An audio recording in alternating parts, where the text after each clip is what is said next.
예전에 있었던 개그 프로그램 한 코너가 있었습니다. 한 개그맨이 술에 취해서 경찰서에 끌려오게 됩니다.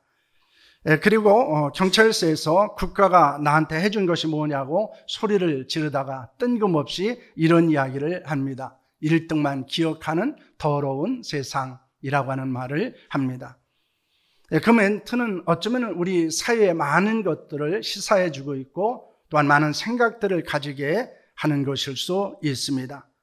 사실 이 세상은 1등만을 기억하는 세상일 수 있습니다.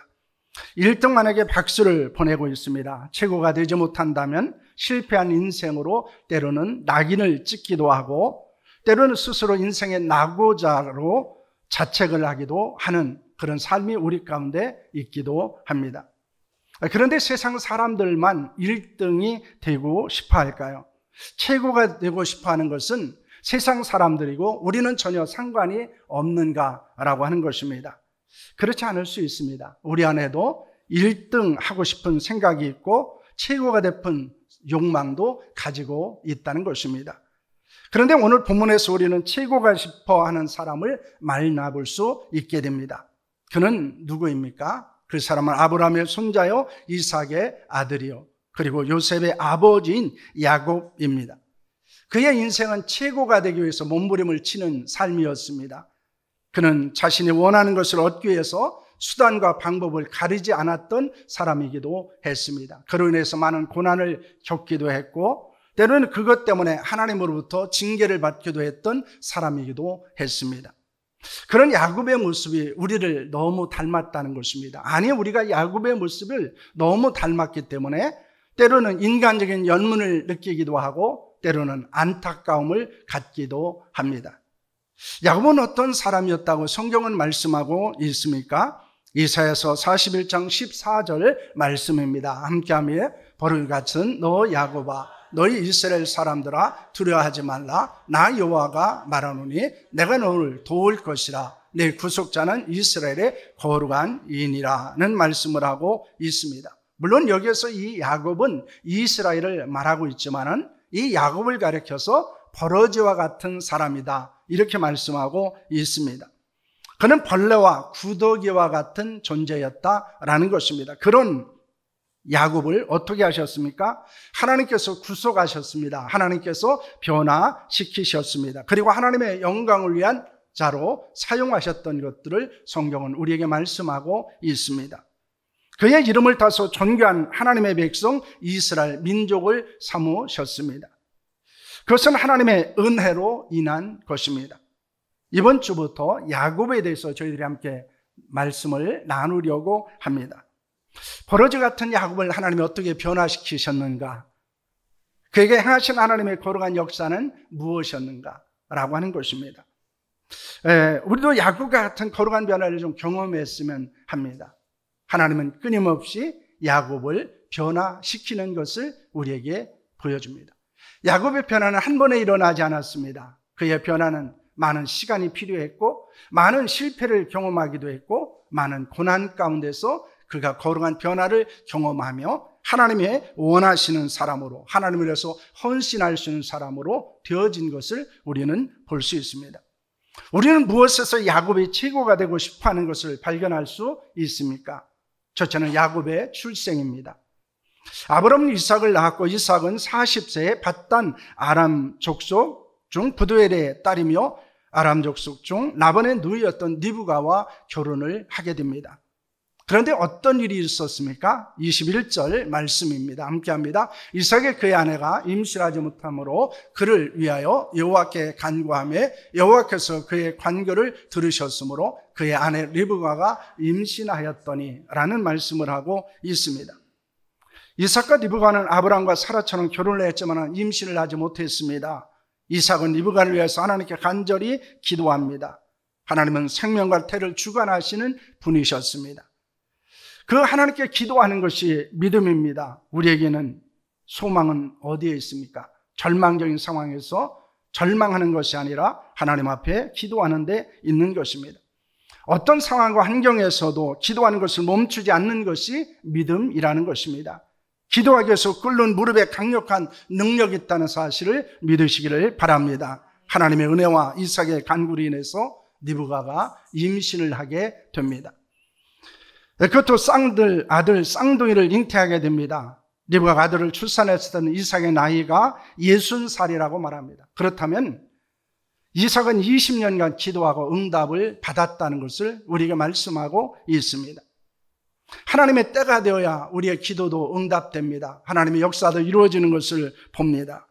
그런데 이삭의 기도는 어떤 기도였습니까? 그의 기도는 간절한 기도였습니다. 인내의 기도였습니다. 믿음의 기도였습니다. 그리고 그는 절망하지 않고 소망 가운데서 기도하고 하나님의 응답을 간구하게 됩니다.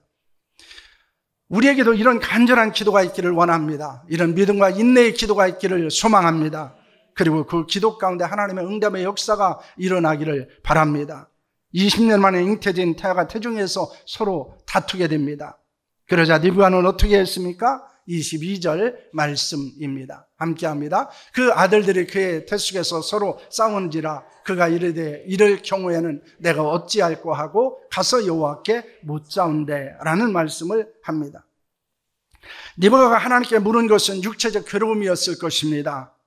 혹시는 유산할지 모르는 불안감일 수도 있었을 것입니다. 하나님의 뜻을 알기를 원했을 수도 있습니다. 그는 육체와 마음과 영적인 이유로 하나님께 물은 것입니다. 우리도 마찬가지입니다. 육체의 괴로움이 있었을 때, 여러분 마음에 불안이 있었을 때, 그리고 영적인 의문들이 생길 때 우리는 어떻게 해야 됩니까? 우리는 하나님 앞에 나아가야 합니다. 그리고 하나님께 기도해야 합니다. 그때 하나님은 그에게 무엇이라고 말씀을 하십니까? 23절 말씀입니다. 함께합니다. 여호와께서 그에게 이르시되 두 국민이 내 태중에 있구나. 두 민족이 내 복중에서 나누리라. 이 족속이 저 족속보다 강하겠고 큰 자가 어린 자를 섬기리라 하였었더라 라는 말씀을 하고 있습니다. 하나님은 리브가를 향해서 두 백성이 태중에 있다고 말합니다. 두 나라가 태중에서 나눠질 것이라고 합니다. 한 백성이 다른 백성보다 강한데 형이 동생을 섬길 것이라고 말씀을 하십니다. 이는 야곱이 아브라함과 맺은 언약 백성으로 에서는 이스라엘 대적하는 에돔으로 나누어질 것을 예언하고 있는 것입니다. 그것은 역사적으로 다윗의 통치 시대에 확실하게 드러나게 됩니다. 하나님께서 형인 에서가 동생 야곱을 섬기게 된 것은 하나님의 뜻으로 인한 선택이었습니다. 구원은 사람의 뜻이나 행위로 인한 것이 아닙니다. 하나님의 뜻과 선택에 의한 것입니다. 우리에게 구원을 베푸신 하나님의 놀라운 역사도 하나님의 은혜라는 것입니다. 우리가 구원받은 것도 우리가 인간적으로 생각하면 이해할 수 없는 일일 수도 있습니다. 하지만 그 선택 가운데 하나님의 은혜가 있고 하나님의 역사가 있다는 것을 우리에게 말씀하고 있습니다. 그러므로 우리는 하나님의 선택을 받은 자로서 감사해야 되고 하나님의 은혜에 합당한 자로 살아가야 하는 줄로 믿으시기를 바랍니다. 리브가를 낳은 쌍둥이는 어떠했습니까? 25절과 26절 말씀입니다. 함께합니다. 먼저 나온 자는 붉고 전신이 털옷 같아서 이름을 에스라 하였고 후에 나온 아우는 손으로 에서의 팔꿈치를 잡았으므로 그 이름을 야곱이라 하였으며 리브가가 그를 낳을 때 이삭이 60세였더라 라고는 말씀을 합니다. 먼저 나온 아이는 몸이 붉었습니다. 피부가 털옷과도 같았습니다. 그래서 그 아이 이름을 에서라고 짓게 됩니다. 에서라고 하는 말은 몸이 붉다라는 것입니다. 그래서 그의 후손들을 에돔이라고 말하고 있습니다. 그의 몸은 야성적이었습니다. 유격적인 성품을 예견하고 있습니다. 에서는 성장에서 뛰어난 사냥꾼이 됩니다. 그는 들판에 나가 활동하는 것을 매우 좋아하게 됩니다. 에서보다 늦게 나온 아이는 형의 팔 뒤꿈치를 잡고 태어나게 됩니다. 이는 시간적으로 격차가 그렇게 많이 없다는 것입니다. 빨리 태어나기 위해서 경쟁하고 있었던 것을 우리에게 보여주고 있습니다. 그의 이름을 팔꿈치를 움켜잡은 자를 뜻하는 야곱이라고 짓게 됩니다. 야곱은 형 에서와는 달리 조용한 사람이었습니다. 장막에 머물러 있기를 좋아했습니다. 그의 어머니는 태에서부터 먼저 나가기를 원한 사람이었습니다. 그는 먼저 나가기 위해서 에서와 경쟁을 했지만은 실패했습니다. 그런 야곱의 모습은 최고가 되기 위해서 경쟁하고 실패와 성공을 경험하는 우리의 모습과 너무 닮아 있습니다.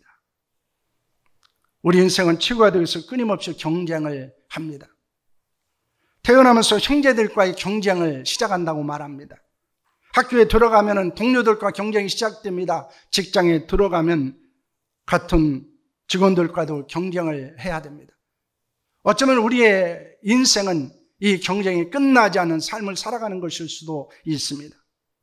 물론 경쟁하지 않을 수는 없습니다. 경쟁이 다 나쁜 것은 아닙니다. 하지만 경쟁의 노예가 되지는 않아야 한다는 것입니다. 왜냐하면 경쟁에 집착하면 시기와 질투의 사람이 될 수 있기 때문입니다. 최고가 되기 위해서 경쟁의 노예가 되면 시기하고 질투하게 되고, 시기하고 질투하게 되면 육신에 속한 자로 살아가게 되는 것을 성경은 우리에게 말씀하고 있습니다. 반면에 자족하고 감사하는 자는, 그리고 축복하는 자가 되면 영에 속한 자로 살아갈 수 있다는 것입니다. 여러분, 우리는 최고가 되기 위한 경쟁에서 좀 자유를 필요가 있습니다. 왜 우리가 육신에 속한 자로서의 삶을 극복하지 못할까요? 그것은 경쟁에 너무 집착하기 때문입니다. 아니, 우리는 경쟁의 노예가 되어져 있기 때문입니다. 우리는 최고가 되지 않는 것은 실패한 것으로 여기기 때문입니다. 그래서 우리는 영에 속한 자로 살지 못합니다. 그리스도인이지만 그리스도인다운 삶을 살지 못합니다. 하나님이 주신 풍성한 삶의 복을 누리지 못하기도 합니다. 우리는 안달하기도 하고 우리는 여유 없는 삶을 살아가기도 합니다. 하나님이 원하시는 삶은 무엇일까요? 우리가 온전한 그리스도로 살아간다는 것은 무엇에 있습니까? 그것은 최고가 되기 위해서 경쟁의 노예가 되지 않는 데 있습니다. 최고가 되지 않은 것을 인생의 실패로 여기지 않는 데 있다는 것입니다.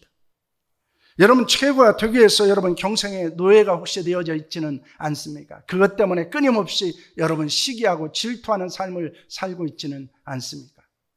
그것이 여러분의 인생을 불행하게 만들기도 하고 그것이 그리스도인에서 온전한 삶을 살지 못하게 한다는 것을 믿으시기를 바랍니다.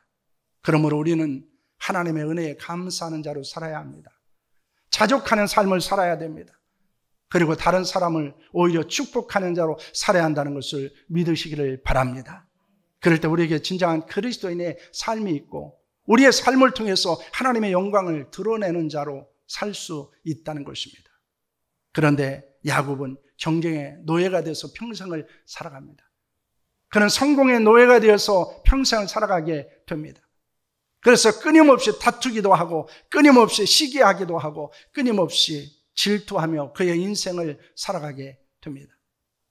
우리는 이런 야곱의 모습 가운데서 혹시 지금 내가 이렇게 경쟁하고 최고가 되기 위해서 영에 속한 사람으로 살지 못하는 모습을 가지고 있지 않은가 돌아볼 수 있기를 소망합니다.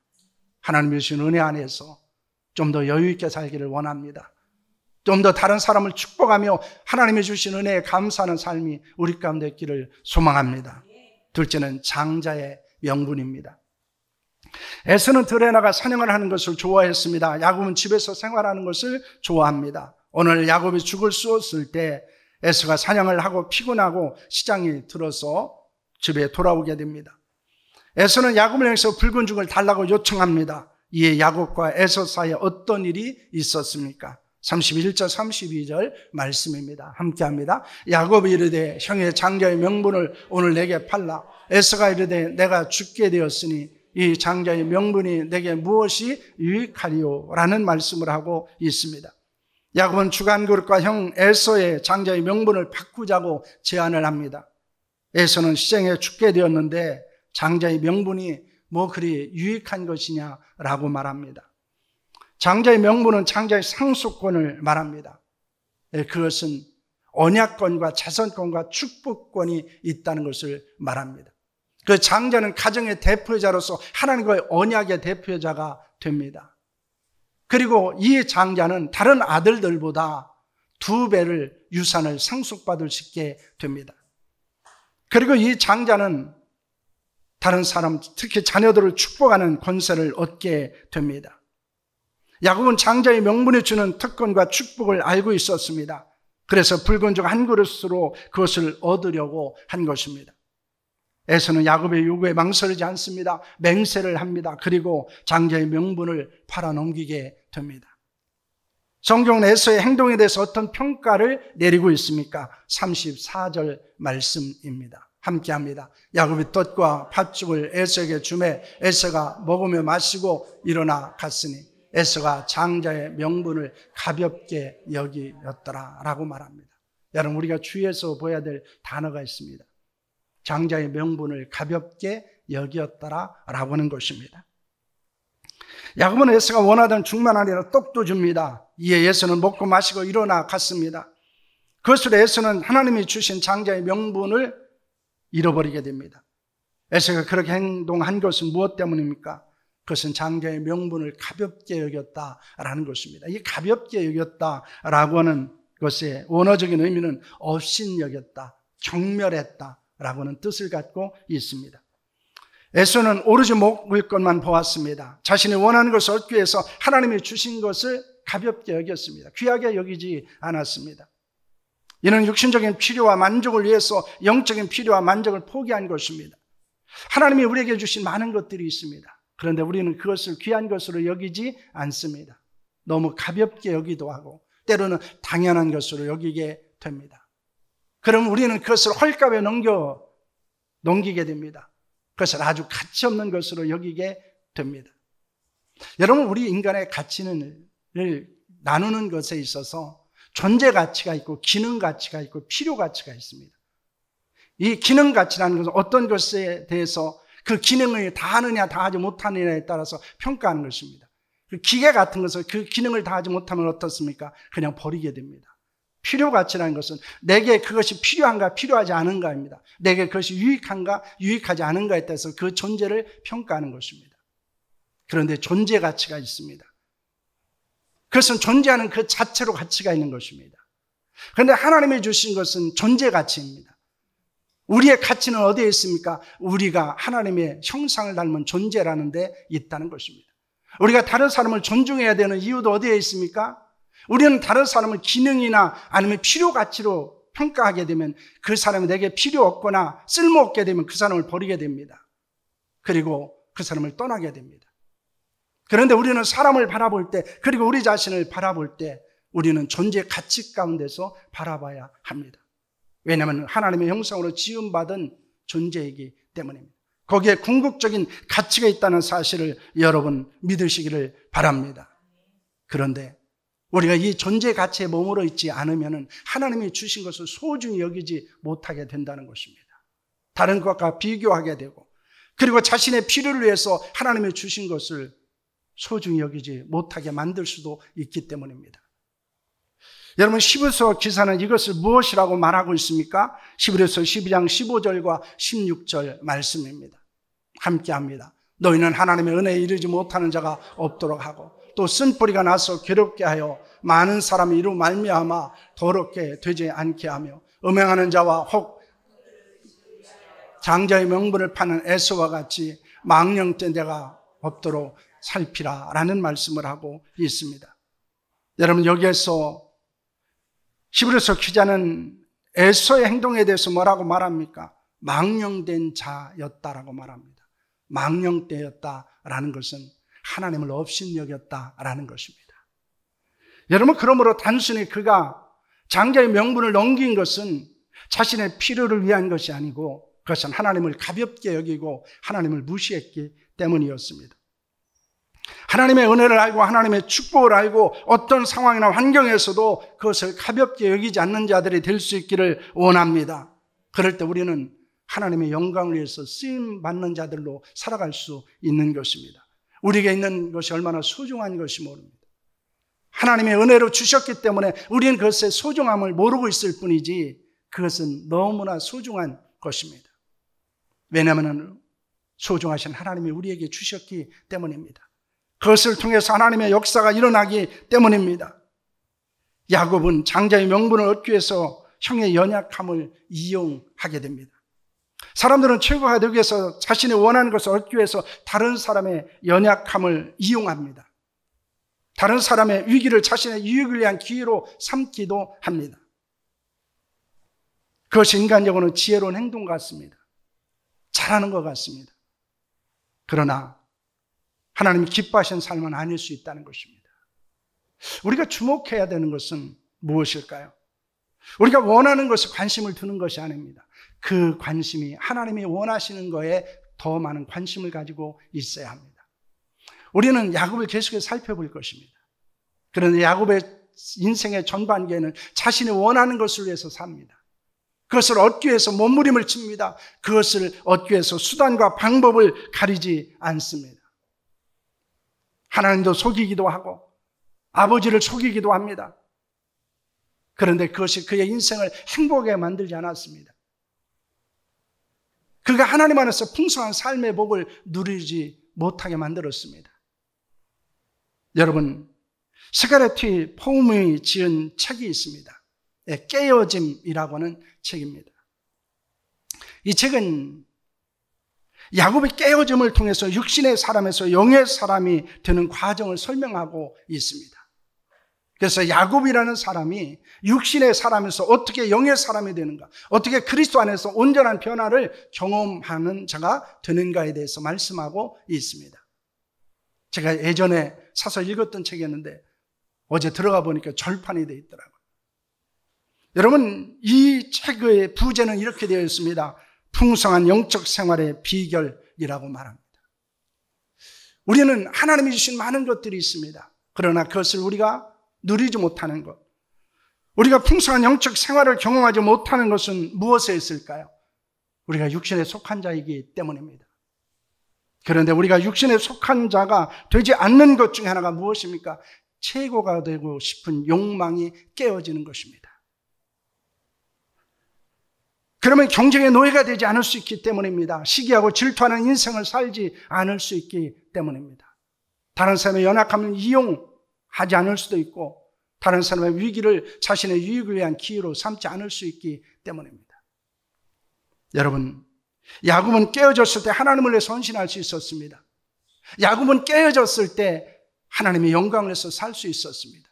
야곱은 깨어졌을 때 영에 속한 자로 살아갈 수 있었습니다. 우리는 야곱을 통해서 깨어짐을 경험할 수 있기를 축원합니다. 이것이 우리에게는 아픈 것일 수 있습니다. 왜냐하면 깨어진다는 것은 고통스러운 것입니다. 깨어진다는 것은 슬픈 일입니다. 깨어진다는 것은 아픈 일입니다. 하지만 그 깨어짐은 오히려 우리에게는 축복이라는 사실을 여러분 믿으시기를 바랍니다.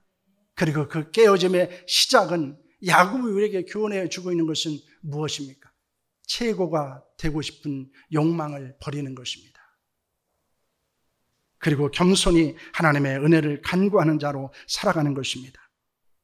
우리는 되고 싶은 사람이 아니라 최선의 헌신의 사람이 되어야 한다는 사실을 믿으시기를 바랍니다. 여러분 혹시 최고가 싶으십니까? 1등만을 여러분 원하시며 살고 있지 않습니까? 그것이 이루어지지 않는다고 여러분 낙심하고 절망하며 지금까지 살고 있지는 않았습니까? 내가 최고가 되지 못한 것 때문에, 내가 성공하지 못한 것 때문에 내 인생의 가치가 사라졌다고, 그리고 나는 쓸모없는 존재라, 나는 인생에 실패했다고 낙심하고 있지는 않습니까? 하나님은 우리를 필요나 기능 가치로 보지 않습니다. 하나님은 우리 자신 자체를 귀하게 여기십니다. 그러므로 최고가 되기 위한 욕망에서 여러분 좀 더 자유로워질 수 있기를 축원합니다. 그래서 좀 더 여유 있게 사시고요, 좀 더 하나님의 주시는 은혜 가운데서 풍성한 삶의 복을 누리는 성도들이 될 수 있기를 축원합니다. 기도하겠습니다.